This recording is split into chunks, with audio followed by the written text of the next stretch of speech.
Top 5 takeaways from the first round of the NFL draft for the 49ers. One, this whole take a defensive lineman with the first pick every year thing is a Kyle Shanahan thing. It's not a John Lynch thing, although he's on board. Shanahan spoke with Bay Area reporters last night after the first round on a Zoom conference call and made it real clear. He said he would take a defensive lineman in the first round every year. He's cool with that. And he's been doing it since 1997 when he was in high school and would play Madden with his friends. He said, call any of his friends. They'll tell you. When Shanahan was in high school, creating his own franchises on Madden, he always would pick a defensive lineman first. He would usually start with Michael Strahan, not a glitzy wide receiver like Randy Moss. So, is that the wrong way to build a team? Who knows? The Niners have been doing it for a few years, and they got to the Super Bowl last year. And from what I hear, Kyle Shanahan's franchises on Madden were elite. So there's a track record there. But remember, next year, if D Ford gets cut or traded because he has knee tendonitis and doesn't play too much and he's expensive, well, the 49ers most likely would spend their first round pick in 2021 on a defensive lineman once again. Because remember, that's what Shanahan does in Madden. 2, both first round picks the Niners selected, Javon Kinlaw and Brandon Iook, have injury issues. Kinlaw has knee tendonitis. Iook has had core muscle surgery. But the 49ers actually got to do medical rechecks on both of them, which is rare this year because COVID-19 pretty much shut all that down. So the 49ers feel like they have the best information on both of them. In addition, the Niners are close with the South Carolina head coach because they drafted Debo last year, so they felt they had inside intel on Kinlaw. And John Lynch is extremely close with Herm Edwards, the head coach of Arizona State, because Edwards coached Lynch. So in both cases, the Niners felt they had up-to-date medical rechecks and primary source recommendations from the head coaches. So I think in that sense, that's good news for the 49ers and their fans. 3, Shanahan absolutely fell in love with Brandon Iook. I mean, it's not just that he liked him. He loved him and said on the conference call last night, best wide receiver in the class. Number 2 was CeeDee Lamb. Didn't even mention Henry Ruggs or Jerry Jeudy. So no pressure, no pressure, Brandon. Just be the best receiver from this class and make Shanahan right.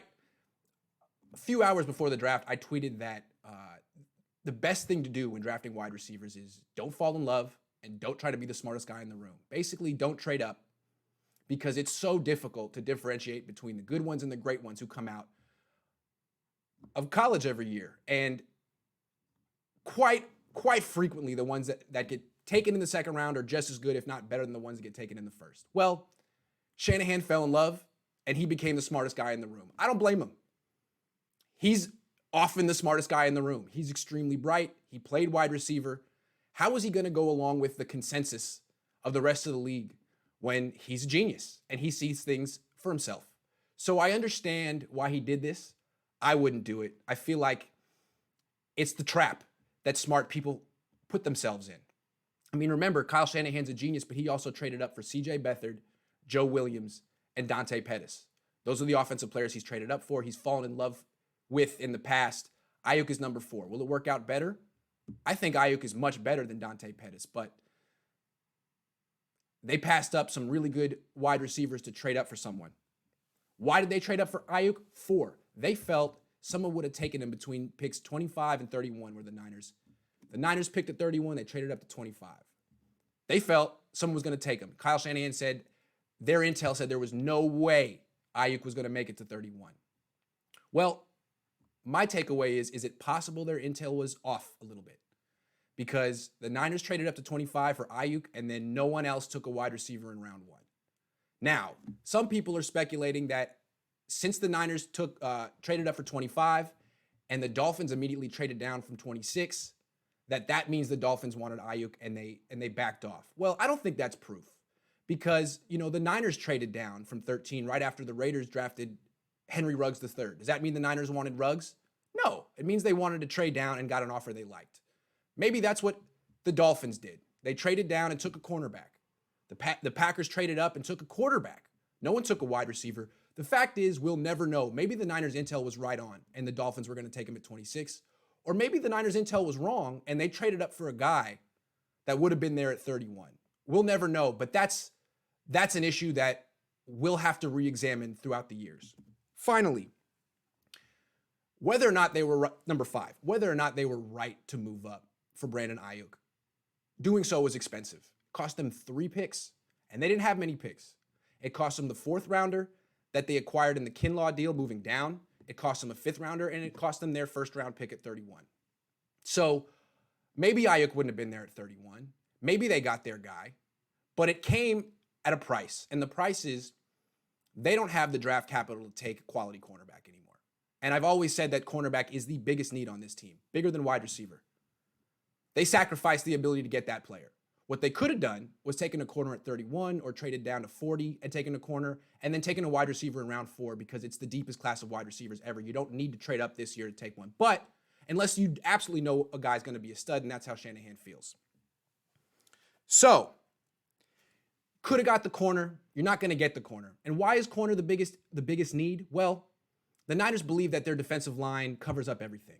But when the Niners lose, and it's not often, it's usually because of their cornerbacks. It's usually because the pass rush gets tired in the fourth quarter, and the number 2 corner, either Emmanuel Mosley or Akella Witherspoon, gets picked on because Richard Sherman stays on one side of the field. Pass rush gets tired. Teams start going after the Niners' number 2 corner. How many games have they lost in that particular way in the 4th quarter? Super Bowl, late last season against the Falcons. It's happened a lot. It's not a huge, it's not a glaring need in that it ruins their defense, but it pops up in crucial moments. And the Niners aren't going to be able to address it this year.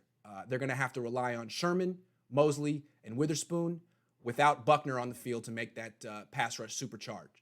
So, interesting, but you got to give the Niners the benefit of the doubt because they turned this team from nothing into a Super Bowl contender in 3 years.